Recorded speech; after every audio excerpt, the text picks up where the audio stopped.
Welcome to Breakthrough Success. I'm your host, Mark Caberti, founder of the Content Marketing Plaza, bringing you 3 new episodes each week where I and top-level guests teach you how to take your business to the next level and achieve your breakthrough. And before we jump into today's episode, let me ask you a quick question. How much would your life change if you could make 6 figures from your content? Imagine being able to quit your 9-to-5 job, do what you love for a living, and spend more time with your family. That's what we help our students do at the Content Marketing Plaza, an 8-week program that will help you build your way to 6 figures via your content. You can learn more about the Plaza by heading over to contentmarketingplaza.com, which will be in the show notes. All right, let's jump right back into the episode. Now, if your breakthrough is to become an influencer who makes money doing what you love, we recently opened up the Advanced Influencer Mastermind. You can claim your free 30-day trial and learn more about it at contentmarketingplaza.com/mastermind, which will be in the show notes. But the episode we're going to focus on, this topic, is about real estate success. I feel like a lot of people think that it's super complex to really thrive in real estate, but if you make it a habit to work on it every day, you can achieve that success. Today's guest, she actually has a guide that you can use to achieve real estate success in just 5 minutes per day. She is the principal owner of the Huckaby Briscoe Conroy Group, HBC, with Keller Williams. The HBC Group has been recognized by the Wall Street Journal as one of the 250 top realtor teams in the U.S., and the team has ranked in the top 100 teams with Keller Williams International every year since 2009, which is the year that the group joined KW. And since 1977, HBC Group has sold over 1,500 homes valued at over $1.5 billion. So obviously a lot of deals happening for this company that today's guest is a part of as that principal owner. But who exactly is she? Well, today's guest for episode 327 of the Breakthrough Success Podcast is none other than Karen Briscoe. Karen, it is such a pleasure to have you on the show. Absolutely. And a podcast named Breakthrough Success, I mean, that just fits right in with my concept of 5-minute success. So I'm thrilled to be here. Karen, it is really awesome to have you on Breakthrough Success. I look forward to going into this because, I mean, this whole idea of being successful in real estate just through 5 minutes a day of continuous learning, you could apply that definitely to any skill you're trying to master. We'll definitely focus more on the real estate side, but I just wanted to put that tidbit in there because this is a skill useful regardless of what you're trying to master. But before we get deep into the real estate side, can you just give us a little bit of background into how your whole real estate journey began?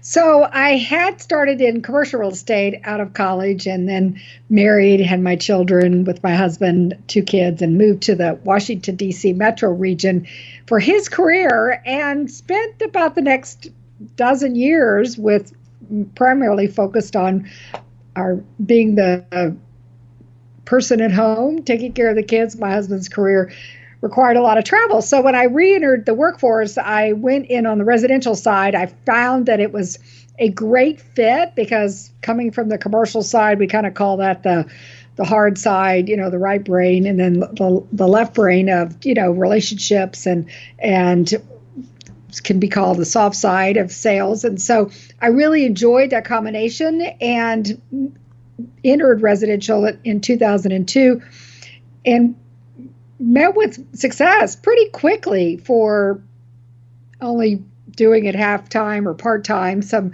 people, it can be challenging to enter the market that way, but I met with success and was asked to become partners with the number 10 agent in the nation in 2006. And that was when the market was blowing and going. I mean, you really couldn't do anything wrong in 2006. So it was exciting times. And then the market crashed and corrected. We had the financial market crash in September of '08, and my business partner passed away that same month. So that was like hitting a wall, if you will, on, okay, where do we go from here? And honestly, had a couple of considerations of going into other avenues of real estate. There's, the brokerage side, there's the management side, there's other tracks, if you will. So persevered, stayed with the sales. My business partner, Lizzie Conroy, joined me the next year in '09, which renewed my energy. And we set about rebuilding the company. And what often happens when people achieve a high level of success, everybody wants to know how they do it, right? I mean, that's why people listen to podcasts like Breakthrough Success. They want to hear how people did it. How did you do it? How did you go from, the top and then go through the crash and then rebuild and achieve at the level that I did? So that's where the inspiration and the story of the writing of the book, because I'd gotten into doing quite a bit of coaching and training with people sharing this story. And it's interesting you mentioned the financial crisis. I mean, I was 10 when that happened, so I don't remember nearly as much of the details as the average listener. And I mean, one of the things that I do want to touch on that is, like, if you invested in like 2006, things were going great, then 2008 happens.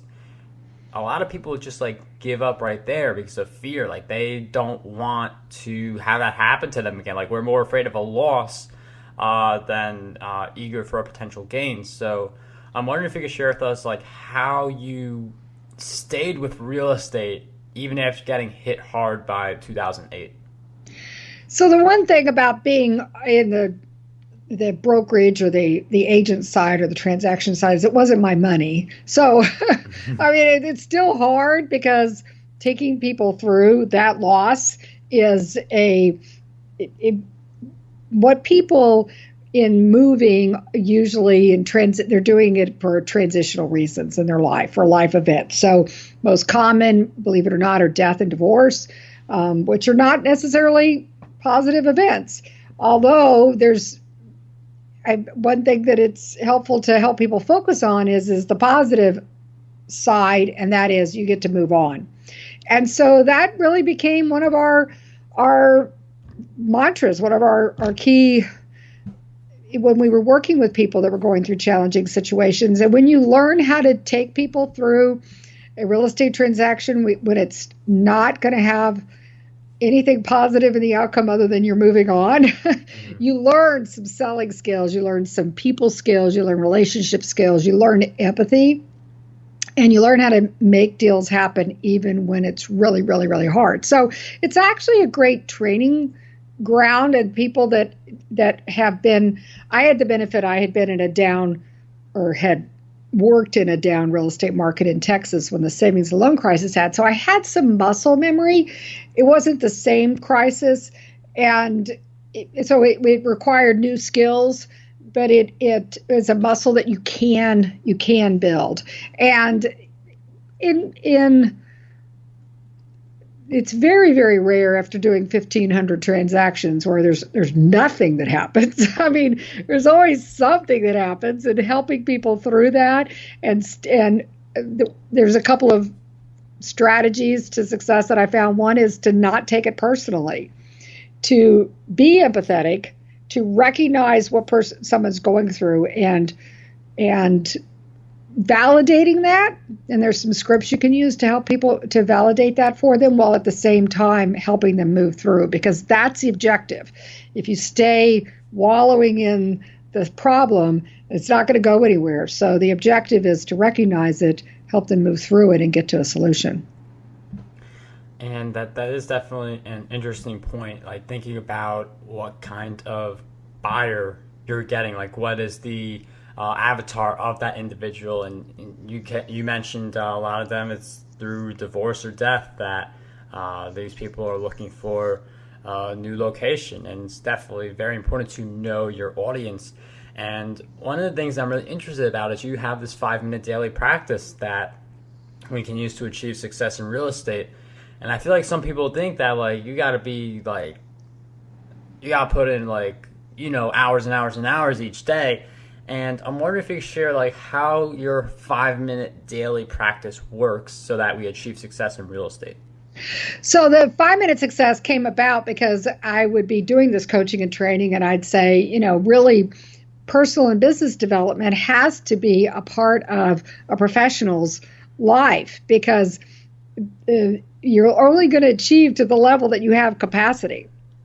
And so how do you build capacity? How do you grow capable of doing more?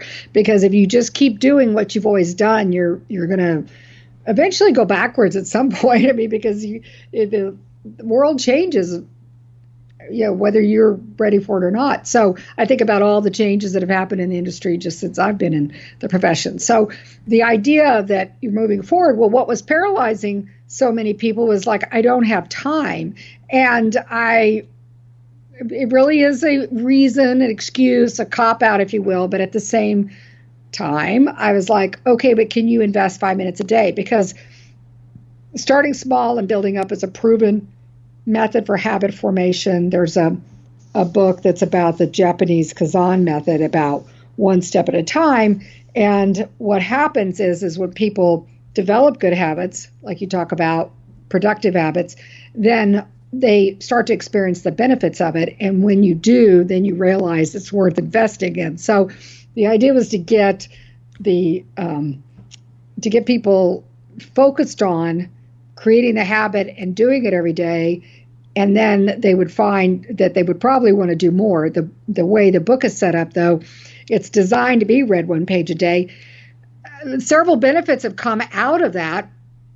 One is that by focusing on one topic a day, most real estate books are very heavy on information. They're almost textbook-like.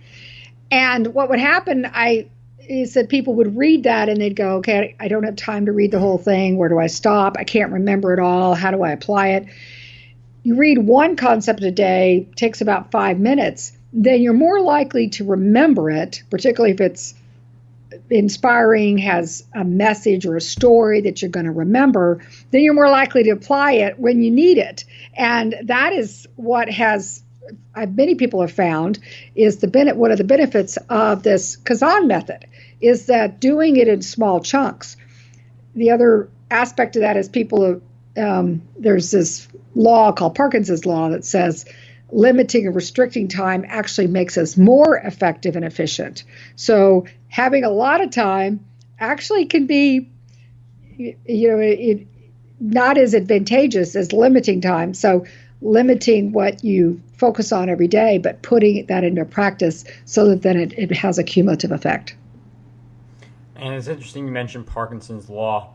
And I mean, we definitely do a lot better when we have less time because all the distractions start to disappear and we really focus on what truly matters. And I've read real estate books and I completely agree where like they're really great, but it's like, how exactly do I start? And that's why I like the whole idea of your 5-minute daily practice that is in your book.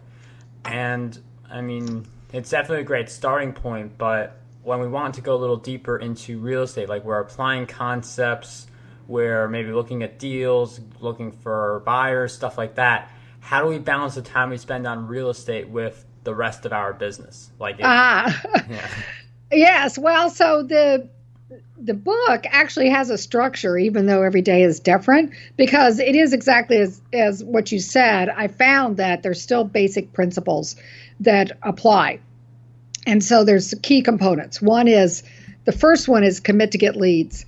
And that is because business development, prospecting, lead generating, I mean, anybody, it's any kind of sales profession, really, truly, everybody does lead generation. If you think about it, I like to say dentists, they call that, business development to get patients. Churches call it evangelism. Everybody does lead generation. So there's topics on lead generation. Then there's the next component is what I call consult to sell. Some people call that conversion. The lead, you have to convert the lead, because if you just have the lead and it does nothing, you don't have a transaction at the end and you have no money coming in. So that's the real estate language. And for example, your dentist cleans teeth, does x-rays, does an exam. So they do something. There's an activity involved to bring in money. Then what often happens and this is a kind of an entrepreneurial dilemma, if you will, and it can be positive, but at the same time, it can cause challenges. If the next component is connect, to build, and grow, the challenge for a lot of entrepreneurs or salespeople is they're really good at getting leads and they're really good at converting those leads, what we call, this transactional loop, but they get stuck in it. It's like a hamster wheel. They're only as good as their next deal. So then, your business stops the day you stop. And that is not sustainable or scalable. So there's principles to connect, to build, and grow so that then you have an actual business and not just a one-hit wonder or two-hit wonder, which often happens as soon as somebody stops lead generating and doing deals, and then their business stops. So, and then the idea of success, thinking, activities, and vision, mindset, and motivation, that is really all-encompassing, because really, I would say this is true for any professional, but specifically sales and in real estate, it has a high level of attrition. Only 90, I think the statistics are that only 96% of the agents leave the business in 5 years. So that means only 4 to 8% stay. It's not a really good, it's easy, relatively easy entry, but it is not a profession that has a longevity to it because of the challenges associated with the rejection. And how do you stay with it? Like even in down markets, what is the resiliency? What are the ways of performing even when you're in a challenging situation? And so that is all encompassing. And I really like how you have that system in place, because I feel like when people think about balancing their time, we can all do it. It's just a matter of what you define as a priority, but part of it is also having the clarity. So if you're clear on what the system is and what you have to do, it's easier to strike that balance because you always know what you have to be doing at any given moment to grow your real estate business, to grow your business on the side, to grow your current business, whether it's creating content or something else, and also spending time with your family. So it really comes down to how we are using our time. And earlier I mentioned the massive success of HBC. To have sold over $1.5 billion worth of homes, that's very impressive. So what would you consider as some of the essentials that led to the success of HBC? Essential is lead generation. It's really, truly, like I started out, but I want to reiterate, until you have a lead, you have nothing to do. So in our industry, even more so, because I predominantly work with sellers, and that's a pretty common structure where the rainmaker, the lead principal, is working mostly with sellers. And a lot of sellers sell and then they move. And, I would say at least half probably move outside the area. So I lose half my clients every year. And so constantly filling that pipeline. And this is not just a real estate agent's dilemma, because I think this is really a sales and a professional situation as well. And that is that as soon as you've done a deal, you really have to be putting another one in the pipeline, because otherwise you're likely to have what we call the roller coaster effect. And that is, what a lot of people do is they work really, really, really hard on their lead, and they get it to settlement, or they get it through the process, whatever your funnel, there's lots of different terminologies for this. And then they wake up and they go, oh my gosh, I don't have any other ones in the pipeline. And so what do I do? So the idea is to create the systems, as you talked about, put it in place, and do not take the foot off the accelerator, because I don't know if it's a fear of success that some people have, or this upper limit problem, but what often happens is people take their foot off the accelerator, and then they wake up and they go, I don't have any business coming in. And so then they put their foot back on the accelerator, and then they get crazy busy, and then it's just such a roller coaster. So to build and grow a business, having that pipeline of leads, because then you have choices.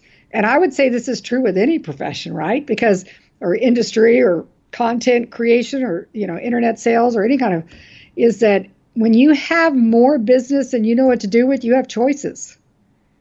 I mean, think about it. You can refer it out. You can top grade. You can cherry pick. You can hire staff. You can get virtual assistants. You can, there's so many ways that you could leverage when you have leads. When you don't have leads, then all that goes away.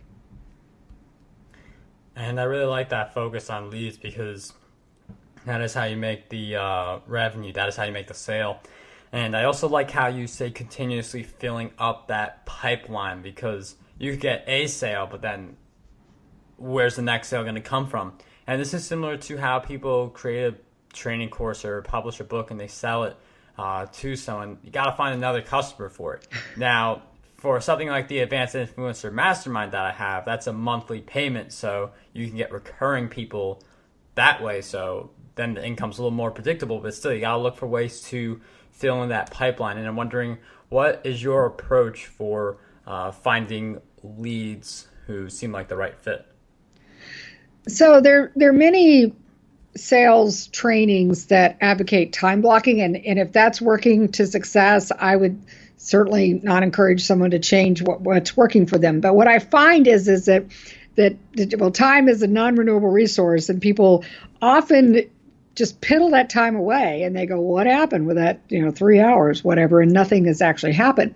And so what I advocate for, and I have done since day one, is what I call activity blocking. And I track. So what gets measured gets improved. I track every contact, every lead. So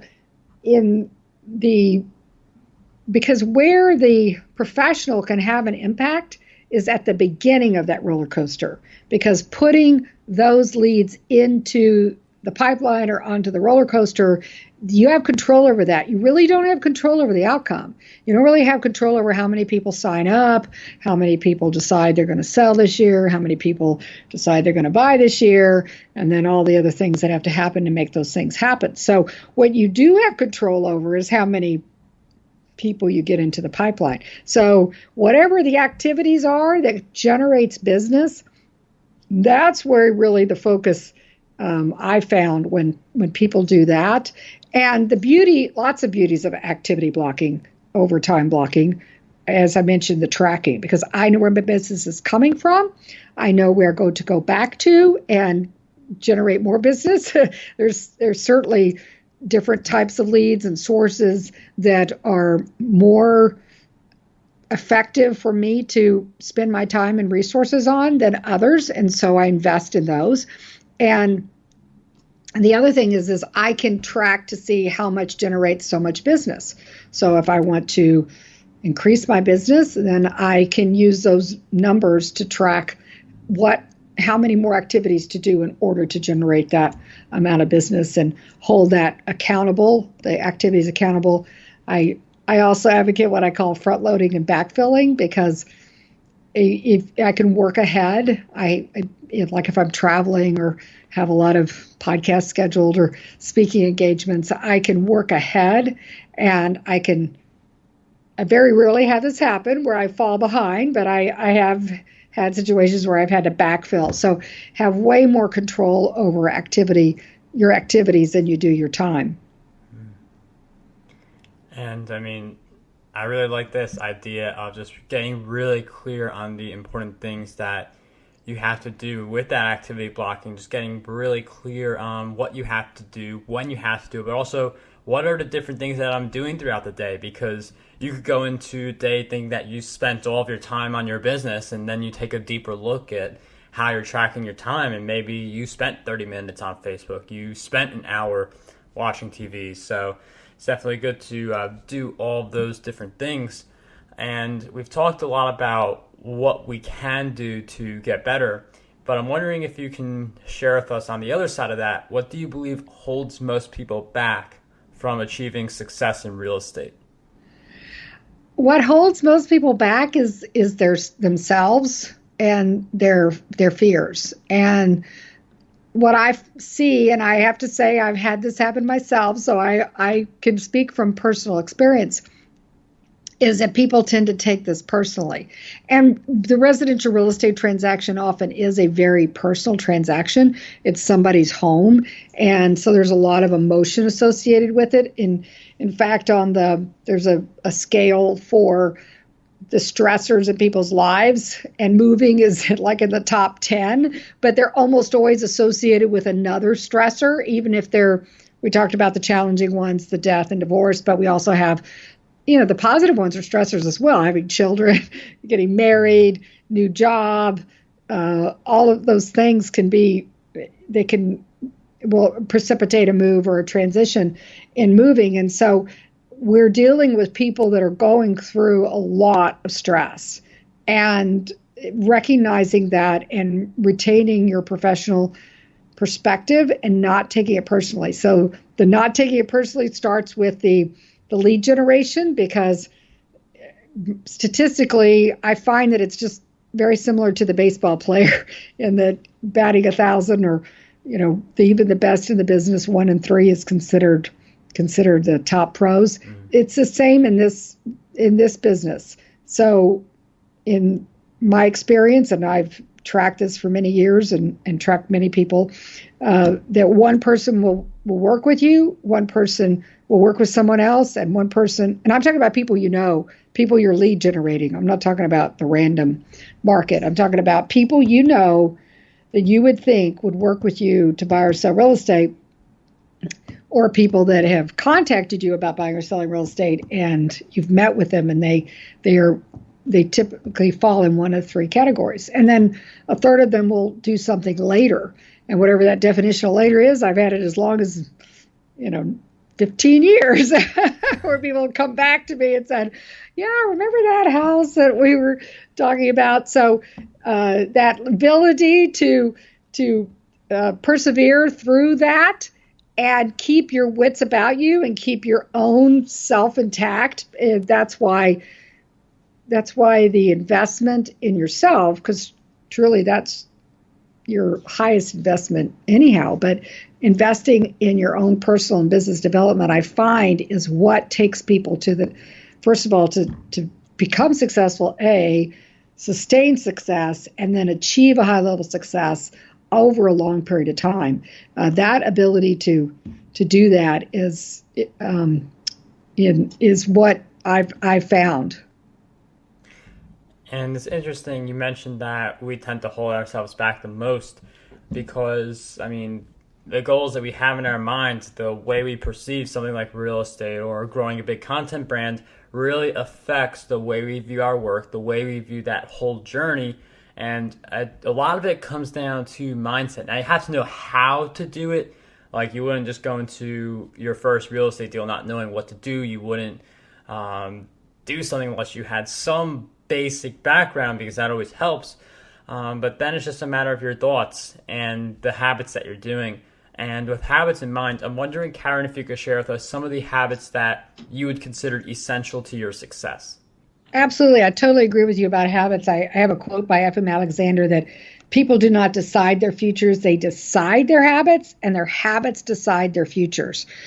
So on the personal development front, I found that having a morning routine has really been a game changer for me. I follow Hal Elrod and the Miracle Morning Advocate. He's endorsed my books.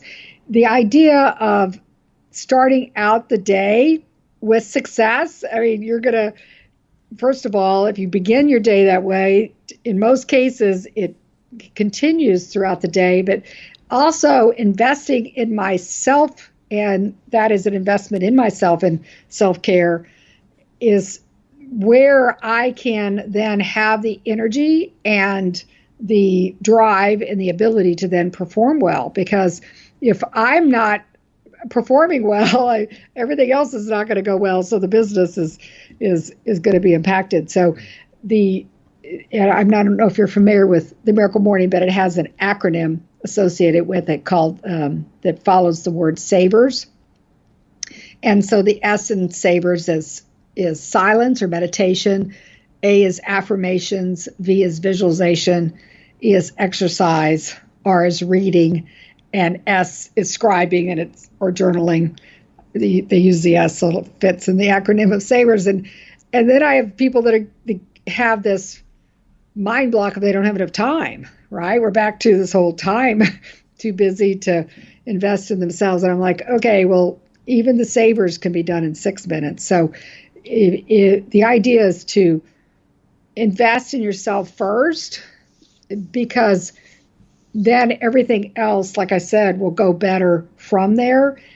What I see often happens is people get this whole busy has become this competitive arena in my view, and the idea they get busy with things that they don't really care about and don't really have an impact, and that's crowding out time for the things that do.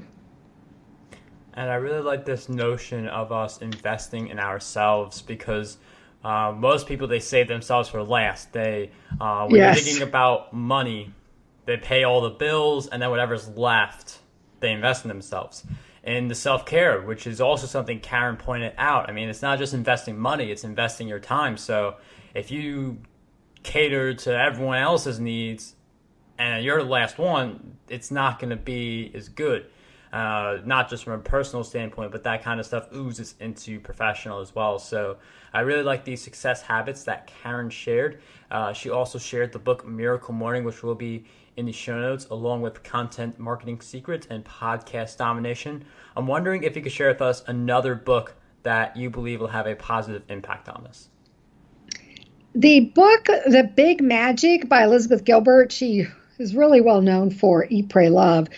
The Big Magic really was a game changer for me. I had a major paradigm shift when I read it, because it's about the concept that in the universe, that there are all these ideas, and the ideas will come to people, and it is theirs to do. And if you act on it, then obviously it's yours to do. What most people, though, is that they don't recognize it for what it is, and they don't act on it. And so if an idea's time has come, it's going to find somebody who is going to act on it. And I share this example about in the early 1900s, what they call the electricity wars, where Westinghouse, Tesla, and Edison were all, quote unquote, inventing electricity at the same time. And all that idea creation was happening at the same time. So the amazing thing about this, if you think about Big Magic, is that the universe is co-creating. And that opportunity to co-create is so energizing and powerful. And what I find is for myself, when I have recognized it and acted on it, then actually more opportunity comes my way. So it's like an opportunity magnet. It's like an attraction, if you will, energy. So I really have found that whole concept to be really empowering. And I mean, that is a really great book recommendation. I like the messages from that book. Definitely one that I have to add to my reading list, because I honestly have not heard of those two books. So I'll be reading them shortly. And in closing, I'm wondering if you could share with us one question that you believe we need to ask ourselves more often. So if you knew you could achieve a higher level success by just investing 5 minutes a day, would you do it? I find that opens people up to think affirmatively, and then that sets in motion the actions. So you have the thinking, you have the vision that you can accomplish, and then you set up the actions. Karen, thank you so much for sharing that awesome question with us and all of your insights throughout our time together. For anyone who is wondering, where, Karen, can we find you on the web? So the number 5 Minute Success has a website, has Facebook, has a podcast, the number 5 Minute Success, and reach out to me on any of those channels. And similar, we have social media as well that follow the number 5 Minute Success. Would love to connect with you and help you achieve a higher level of success. Karen, thank you so much for letting us know where we can find you and for sharing all of your great insights throughout our time together. If you enjoyed this episode, please let us know your big takeaway from this by joining the Breakthrough Success community over at contentmarketingplaza.com/Facebook. But once again, Karen, I can't thank you enough for coming on the show and sharing all of your great insights with us. Well, thank you, and here's to your success, Mark. Want to dominate the podcasting industry? Now you can with your free copy of my book, Podcast Domination. You'll learn how to launch, grow, and monetize your very own show. And whether you are a beginner or an expert, this book has a lot of golden nuggets for you. We'll cover the cost of producing this book. All we ask is that you cover the shipping. To get your copy, head over to markguberti.com/PD.